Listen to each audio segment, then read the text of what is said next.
Anak perempuan keluar dari labu raksasa. Dia selamat dari ketakutan. Lihatlah kekacauan yang dialaminya. Dia terlihat seperti baru saja keluar dari selokan. Pria tua itu memegang gadis itu di telapak tangannya. Ke laboratorium impiannya. Pertama-tama ia memandikan gadis itu. Kemudian ia mengeringkannya di atas api. Akhirnya, ia menuangkan beberapa pakaian manusia dari sebuah kotak kecil. Gadis itu berganti menjadi jaket merah. Orang tua itu membeku ketika melihatnya. Dia sepertinya mengingat sesuatu yang menyedihkan. Orang tua itu memasukkan gadis itu ke dalam lubang di pohon. Dia mengatakan bahwa dia akan keluar untuk mengejar mimpinya. Gadis itu tidak bosan. Dia ingin pergi bersamanya, tetapi sangat berbahaya hanya untuk keluar. Mereka harus melewati raksasa yang sedang tidur. Satu kali tergelincir dan pria tua itu dicengkeram pergelangan kakinya dan dibawa ke udara. Di negeri para raksasa, dia kerdil untuk diganggu. Raksasa gemuk itu menggendong orang tua itu di tangan kanannya, menyeret kereta dengan tangan kirinya ke arah bukit. Ada raksasa lain di sisi lain, dengan kakinya di atas dua mobil sebagai sepatu roda. Gadis itu bersembunyi di dalam mobil. Pada saat ini, para raksasa bermain seperti ini, mendorong orang tua itu turun terlebih dahulu. Raksasa di sisi lain mendayung menuruni bukit. Kemudian mereka bertabrakan di dasar bukit. Dan pada saat yang tepat, gadis itu menyentakkan kemudi dan kemudian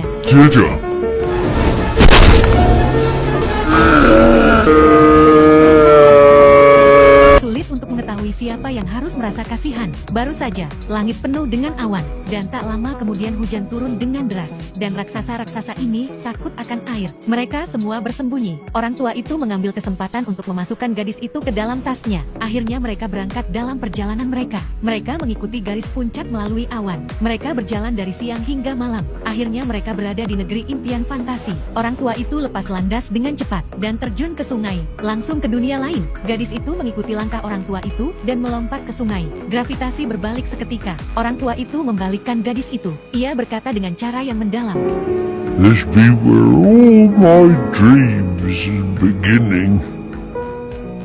Di sini orang tua itu menemukan emas yang sangat langka. Bermimpi ia mengambil jaring mimpinya, tetapi ia tidak bisa menangkapnya. Sampai ia perlahan-lahan berhenti di depan gadis itu. Baru kemudian orang tua itu menangkapnya. Kemudian keduanya datang ke dunia manusia. Menangkap mimpi hanyalah langkah pertama. Sekarang, yang harus dilakukannya hanyalah meledakkan mereka. Anak babi itu memasukkan mimpi itu ke dalam pengeras suara, dan meniup ke dalam anak laki-laki yang sedang tidur. Mimpi biru memasuki otaknya dengan nafasnya. Anak laki-laki itu mengalami mimpi yang sangat memuaskan malam itu. Dalam perjalanan pulang, orang tua itu menyadari bahwa selimut nyaman gadis itu hilang, dan ini pasti akan tercium oleh para raksasa lainnya. Itu berarti bahwa para raksasa mengetahui keberadaan gadis itu. Untuk berada di sisi yang aman, orang tua itu mengirim gadis itu kembali ke panti asuhan di mana ia pernah tinggal. Ia mengatakan bahwa suatu ketika seorang anak kecil telah menjadi temannya, tetapi anak itu dimakan oleh para raksasa. Orang tua itu tidak ingin hal itu terjadi lagi. Gadis itu sedih. Ia tidak ingin kembali